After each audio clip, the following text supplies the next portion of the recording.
Oh, there I am. We got it. What's up, dude? Amazing. Perfect. All right, It cool. had my region set like in the far northern reaches of Russia and just wouldn't let me come in. That's my fault. I am in the far northern reaches of Ukraine actually right now. So Rich is in Ukraine. He has access to my Instagram account, and so I saw him try to log in, and it sent me like a text message immediately. It was like, your Instagram account has just been hijacked by somebody in Russia. And I freaked out about it, and it took me like 3 hours to realize it was actually just Rich. So trust me, this has been an ongoing thing. It's I know, because I'm like, I'm off all these other networks. I don't have OBS. Nothing should have camera control. I'm like, why isn't this working? Wait, you have the best setup ever. Yeah, actually, Oh, really thank good. you. Yeah, 15-year-old me would have died in joy seeing what I've been able to accomplish in multiple years of the gaming industry. 15-year-old Castle me. of Grayskull? Yeah, that's the Castle Grayskull. Oh, dude. Okay. All right. So a little bit about me. So I head up the WEX team, so the World Experience team, and so we're responsible for the world, the POIs and encounters, and the quests. And so I love building worldish type of stuff. So I got my little West world over here that I've built in Legos. Got my Castle Grayskull. I got random stuff from movies and popular culture that you'd probably love or did love at some point. Still love for sure. Yeah.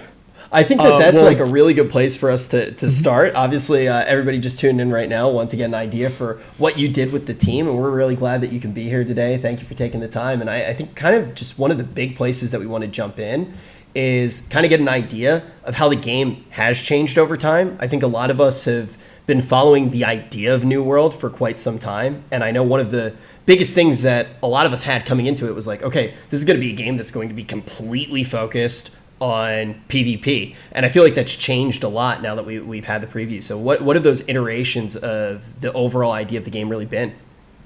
Oh, sure. Let me unpack everything just a little bit, because there was a lot in that question. Yeah, that was like very much. I only have 30 minutes, so I hope we can do these again in the future. Like I love like interaction with the community, and that's kind of what this whole preview event is about: is building up those relationships to get feedback.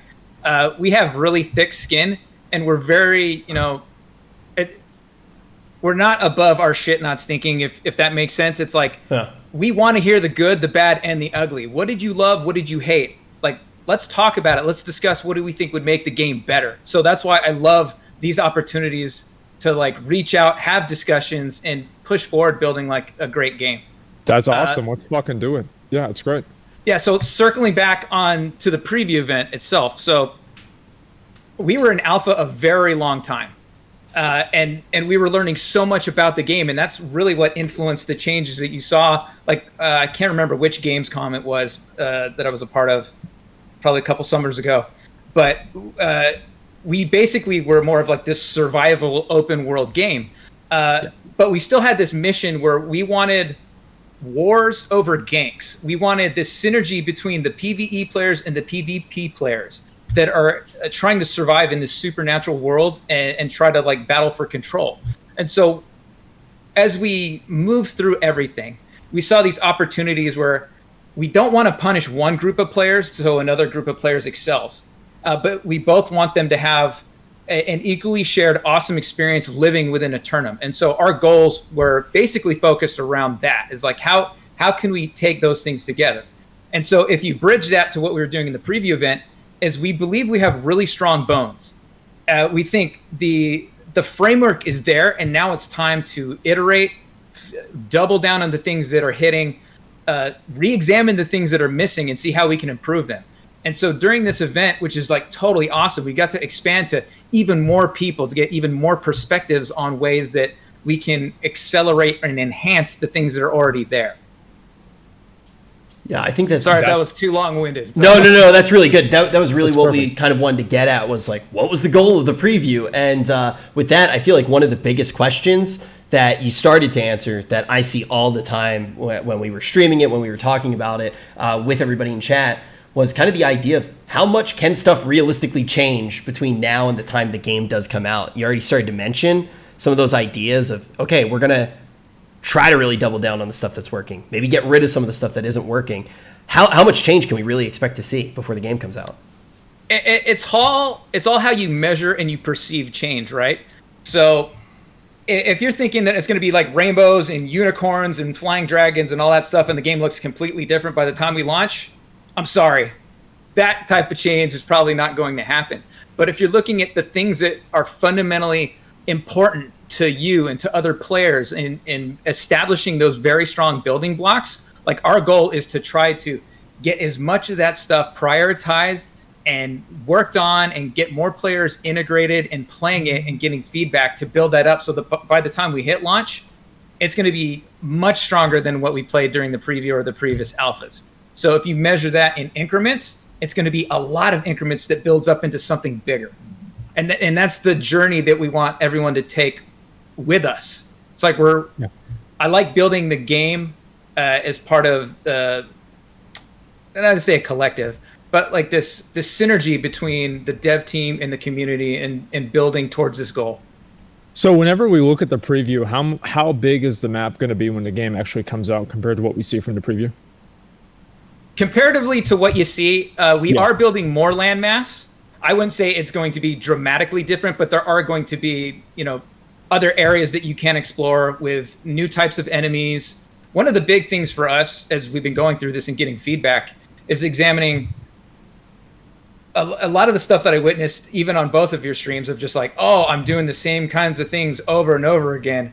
And even though the build that you're playing is probably several months old by now, it's all those little jabs were like, oh, we should have done that better. Oh, we're taking the time to make those things better. So we want to make sure that every quest that you take isn't going to be get 1,000 crates, kill 1,000 enemies ad nauseum. One of our goals was to stand up that system and now continue to improve upon it and have deeper ties and integration with the core loops of the game. So those are things that we're going to take time and effort to make sure we can do. And that also means, adding visual variety in the opportunities that we have, whether it's looking at the enemy roster, additional biomes and kits and all that type of stuff it's very important to us. But it doesn't just stop at launch. And I think that's something I want to be really clear on is we're a live game. So as soon as we hit launch, we don't take our foot off the gas. It goes down further. So we want to build more and create more. And the closer we get to that is going to lead for more opportunities for us to play together, get more feedback, and align directionally, and I think build something that we want to play together for years to come. So when you talk about the core loops in the game, I think one of the things that I personally felt a little bit of concern about, and I've heard Asmon start to say some of the same things, and I've seen it in chat as well, it does feel like the core loops that you go through while leveling are also going to be pretty similar to the core loops which you're engaging in at the end game content to actually progress. So sometimes it feels like the rewards that you're getting for those core loops, which are steadily the same throughout the entirety of the game, you don't necessarily have that desire to continue following those loops once you actually get to max level. It's like, okay, I do feel like I've beaten the game at this point. Is there any plans to kind of break that actual system or add on to the end game systems, whether it would be with instance content in PvP or PvE? Yeah, absolutely. For players, we don't want their journey to end at 60, even though that might be the max cap for when, we're at launch. But we want you to always have things that are goals, that are achievable, that are things that you want to chase, whether it's in the PvE to control territory and making the incentives for owning territory stronger and more prevalent and making people want to engage in those systems, or the things that you chase in the end game, whether it's like, I want to be a master crafter and build things that are at parity, if not a little bit better than things that I might find as world drops. Because as a master crafter, I can be more specific in the things that I'm building instead of have the randomness. So there's things that we want to add and include, and that's part of this conversation in preview week is you've had a chance to kind of taste initial offerings and seeing what these systems may or may not be capable of doing. So that's why I love this dialogue, is to find out more about like, oh, you know what, Mike, this would be really cool if this could happen like this. And having that perspective, and then basically the hundreds of thousands of players during preview week having their perspectives as well, we can start drafting a better picture of what that looks like. Oh yeah, absolutely, and that's something that we really want to see. And I think the leveling experience has been generally pretty good. At a certain point, I think that for many people, it just involved farming the corruption areas for the gear, which it might be a little bit odd considering people are doing these 65 zones at like level 40. And I'm kind of curious to see how that's going to evolve, and then also more so how you're going to create challenges at the end game. Because right now, because it's an open world game outside of the Spriggan bosses that are locked to 5 players, there doesn't really seem to be a whole lot of challenges in the end game because you can overcome the challenges just by bringing more people. So do you plan on bringing in more instance content or finding a way to create challenges in the open world through in-game content as well? Yeah, the answer would be both. So we're looking at options with instance content and ways to make the open world content even more compelling. So a lot of things that we're, and no doubt that you've witnessed, I've seen it as well, is Zerg rushing in areas. There are some systems that kind of promote that, and those are things that we want to re-examine as well. It's also the difficulty curve. We did bias to make the game not as difficult early on, because we were afraid of new players getting accustomed to the control scheme. But it looks like players are very good at the game and are adapting very well. So those are things that we're going to consider as we look at, like, okay, how far above your weight should you be able to punch? How does that get dictated when you're with a group of people or more than a group of people? How does gear affect that, and also the gear chase? So all these levers that you want to tune and tweak. And then now, I mean, this is again why the preview week was so awesome, is we had so many players involved in playing across multiple servers and continents that we actually got to see what their play styles are and how they were achieving those levels. What was the median level that was achieved, like through X number of hours. We also get to see exploits, like what you saw with the delivery missions. The delivery missions. Yeah, my bad. We're like, oh, that's awesome. I didn't know you could do that. To dive in on, I want to dive on a few points of minutia when we're kind of in this territory. With the delivery missions, even without the exploit, they did give a solid chunk of XP, and it seemed like a way that you would be able to be pretty rewarded based off of the actual faction tokens, which you would receive in also XP, and you could pretty much play the game without fighting anyone if you did want to, and you could just have the healing staff, be a zoomy boy, and go for it. Do you intend to keep the XP and the rewards that high with things like delivery missions and actually having ways to play the game as somewhat of a pacifist? A lot of questions there. I'll try to break it down. If you wanted to play the game as a pacifist, we don't want to discourage that. We think there are opportunities for you. So say I'm friends with Asmon, and I just suck at combat. Like I don't want to go out there. I'm just going to get bodied, or I'm afraid of PvP. But I love grinding on crafting. I gather all the time, and then you come and bring me all of your mats, and then I'm just leveling up, and I'm just the best swordsmith in Windsward. That's all there is. It's like, you want the best gear, and I can make you exactly what you want as long as you bring me these mats. That's the life I want to live, and I have a small little cottage just over the corner. Yeah, it's like that. We want a place where all those players can have like a role that they want to fill, whether it's through PvE, through PvP, or just passively. I just like dressing up and living in this house, or I like dancing naked in the town square. So be it. All power to you. So next part is speed of leveling, right? Speed of leveling was exaggerated. It is preview week. We needed to see everybody playing in high level areas. Like, we needed to see what happens with the current state of the end game as it was several months ago. And so very eye-opening, a lot of validations and concerns, concerns that we had were validated. And then we saw some other play behaviors that we thought were like amazing. Things that you guys thought were not bugs and were intentional and you kept on going after. I was dying inside, but it was very funny, and it was great content to watch. Are you talking about the top of the tower? Oh yeah. And what killed me, I was like, oh no, we fixed that. I know what change list it is exactly. I know. It's like we were going through like every single little weird, like, oh, well, what if we leave 2 ads up? What if we leave an archer up? What if we leave something else up? We had tried everything. And so it's very good to hear that you guys are looking at those things and fixing them. I do have a very specific question here, is that you're talking about specific gameplay things that you've identified the players have done. What are some of those things that you've identified and you've seen that like players are doing that you think are cool, or that you want to change? Well, the things that we want to change is like life staff. Me watching that in general, where I see why people are using that as a crutch, but that's not its intended use. Yes. And so we would rather re-examine that design, and as a matter of fact, all over weapon balance, like slightly tangential. It's like I saw the stun lock stuff that was happening with the hatchet. There are ways around it, but that's not the desired behavior to make it that easy mode in its current state. And so that's a big focus of ours, is overall weapon balance and like how these abilities integrate with each other to complement each other. Well, that's because it is classless, so your weapon means a lot to you as a player. It defines how you interact with the world. Well, how about like, so whenever you use an ability, let's say on your life staff, or like I think the hatchet's the best example. So let's say you use Berserk and that's a 45-second cooldown. Then you swap your weapon, and then the other weapons are also on a 45-second cooldown for that ability.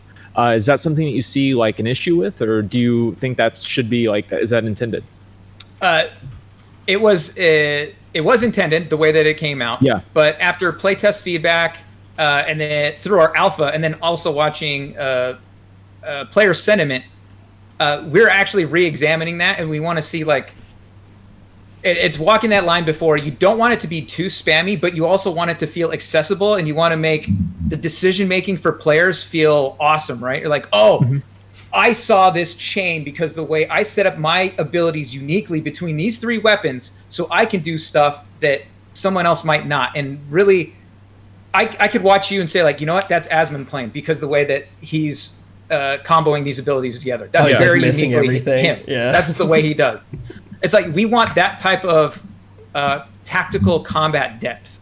Like we want skill to be important. So combat balance, whether it's like you're feeling lag in attacks, or you're feeling like attacks are queuing up too fast. Yes. Those are all collision issues. Those are all things that we're actively looking at and are very important to us and as far as the overall play experience. Now, what I can't tell you, because I don't run those teams, I can't tell you what the exact solution is, but I can tell you that it's definitely on our radar. It's a concern of ours because we want all of us, ourselves included, to have the best possible play experience. Because what I like about New World is its unique take on combat within an MMO. I love the fact that it's like an action RPG with an MMO wrapper. It's like awesome to me because I don't really get to participate in those. And I love all action combat games. I'm a sucker for them. It's like Devil May Cry, Bayonetta, Revengeance, like anything by Platinum. I'm a big fanboy, but yeah. Okay, well, that's good. I have another question. I think a lot of people have asked about this. How do you guys feel about mounts? Oh, that's an interesting question. Yeah. That's one that I think there's still a lot of debate over. And I've seen it on other stream channels as well, people discussing it. Is it more important to fast travel between towns and then explore the open cities? Or how does the mount impact PvP and your interactions with other people? Because what mounts contribute to, and when I played WoW, I fell victim to this too, is it makes the world feel that much smaller when you speed through it, right? Everything's about perspective. Especially with flying mounts. Yeah. And it's like, I'm missing out on all these opportunities to find and discover things. It's like when you're up in an airplane and you're looking down, you don't get to see all the cool things that are below the canopy. And so that's the kind of thing you want to balance. We spent a lot of time building this beautiful world that I want players to deeply explore. Like, I've seen the compliments you've had on the different locations in the world and how beautiful they are. And I don't want players to miss out on those opportunities. Yeah, well, so it's always got to be this balance, right? I actually feel like most people who spend a lot of time playing the game are the ones in chat spamming that they don't want mounts. I definitely understand where a lot of the ideas of mounts come from, and I feel like it's always going to be that desire to try to go a little bit faster, but I definitely understand where you're coming from in a lot of ways, and I'm excited to see what you guys ultimately decide on. But I do want to dive in deeper on kind of tagging and how that works right now. So you've talked a lot about some of the potential iterations that could happen with combat. How did you guys feel about when you're out in the world and all of a sudden you're looking at something and you're trying to tag it and you get body blocked by other people who are also trying to tag the same things? Yeah, so this is one that we've been in deep discussion with on our leadership team as well. Just like mounts, there's a double-edged sword to body blocking. there's a solution if someone's just body blocking you from entering a doorway. You can sheath your weapon, it removes your player collision, you can straight go through, no problem. And a big problem with that is that might be hidden to players. It's not common knowledge. That's something that the game needs to do better, is teaching you the mechanics of the game, specifically those kind of like key ones that help you in bad situations. But what happens is you don't want, in PvP, it might be unfair to have a whole bunch of people walled in front of you and you can shoot straight through them and just body someone on the other side. So we're looking at what is the strategy impact in PvP and how does it affect you in PvE. I don't have a solution for that myself, but it's something that is of topic and we're diving deep into, because we understand the concerns as a PvE player. It's like, oh man, this jackass ran right in the way and I just shot him in the head and he just like ate up my shot and now I can't get the kill that I was missed looking the tag on the mob. You missed the tag on the mob. Thing. Whenever I'm in a party, I have to individually tag a mob, and I don't know if this is too granular or not, or really if you have an answer for this or not, but are you guys going to have a thing to where, like, if somebody in your party tags a mob, everybody gets experience, or is it intended that every single player has to individually tag whichever mob is being killed? In a party, typically, you should get the credit and not have to tag, so that could be a bug. So I would have to go back and look at that. But from my understanding, party members should share across the board. Go ahead. Oh, no, sorry. Looking at the world, I also wanted to ask, if you go around and just to all of the areas, there are a number of areas that are relatively the same thing. So if you go to an area with, like, let's say all the Ancient Guardians, you can expect to see a few rock areas where you're able to go up a little small pathway, and then there might be a taskmaster or something up there, and there's like a chest in there, and it feels like these become very repetitive. And is there something that you guys are looking at doing to try to spice up those different areas to give them a little bit more variety? Because there's about like 30 of them, they're about the same. Absolutely. I mean, yeah. You will see similar setups and locations because it's a shared language of each of the enemy families. Yeah. But for me, it's inducing that visual variety and those spices, and that's going to come from the improvements that we're making to the quest system. There should be some fun stuff that we're doing with AI in the future. So look out for that. We'll probably have further discussions the next time we talk. Right. But what we want to do is basically add more variety in areas and make your travel into those areas more meaningful, whether it's quests, whether it's lore and deep exploration, maybe it's to gather very specific things. So there's lots of opportunities to do those types of things. Yeah, okay, that's great. Yeah, go ahead, Rich. Yeah, I kind of want to talk a little bit about how you guys felt coming out of the preview with for anybody who's just jumping in right now. There's kind of this idea that all of the different areas, you're fighting for the control of those areas, and then ultimately you're going to travel to different places. If you want a higher level crafting bench, for example, you have different storage in different zones. Did you guys feel like that aspect of the world was working the way that you did intend to, like vying for the different regions? I think the core base is working the way that we intended to, but we need to have stronger incentives. That's stuff that we saw in alpha, and that's stuff that we're currently working on. We want players to feel awesome about controlling a territory. Like, oh yeah, our company, our faction, we did this. These are the benefits we get. This is awesome. And then we want the people that don't have that awesomeness to have ways to be like, oh, well, we need to get in on this. What are the things that we can do? How can we challenge the rulers of this particular territory? So we want wars, not ganks. This is fabulous feedback, and I hope, my dear hope is, anyone that was on the stream or participated goes on to our forums, contacts our community leads, and gives us like more of this constructive criticism. Like we don't consider it hate or anything like that. Yeah, well, thank you. I mean, like, we really look forward to doing that. I feel like one of the things that's been an overarching element of feedback that a lot of people have given is that the world itself is incredible. And I also wanted to ask about collecting resources in the world and how you feel like crafting plays a part in the end game. Do you feel like crafting gear would be ultimately the strongest gear? And how far would you be able to take crafting gear? Because right now you have the oil crumb gear, which is the highest gear. And I'm not sure if there's something else that's intended with like maybe specific resources from high-end content or anything else. So how do you really feel like crafting would integrate into the end game? So from a high level, we want crafting to be at parity with any high level world drops or things that you get from bosses. So crafting needs to be important. So holistically, that's our belief. And that's also part of a chase. Like we talked about earlier about the player that wants to do nothing but craft. I want to be the best blacksmith. We want to enable that. And it's not very enabling if I find out like, oh, well, I'm 2 tiers below the best gear that you can get from some, drop. So that is not our vision for how we want that participation. But it's also, we want more unique things to come from crafting. It's like, oh, I was able to collect this specific thing because my logging skill was so high that I got this specific sap that only drops from these types of trees. Yes. And I was only able to do that because I have the best axe in the world. So aspirationally, exactly kind of directionally where we want to head. Okay, great. That's really good to hear. It's something that I was definitely concerned about because very, very often in mini games, it's hard to balance kind of crafting and also like high-end gear. And another thing is that the way that gearing and the level requirements for gear works in the beta or the preview right now is that there's about 3 different tiers. It's like 20, 35, and 50 for like almost all of the gear. Is there plans to add in like different tiers of gear in between those, or are those supposed to be like breakpoints? I can't go into specifics, but we are examining the entire kind of like gear system and the thresholds and how far past 60 we're going to wind up taking it. Cool. So it's fantastic feedback.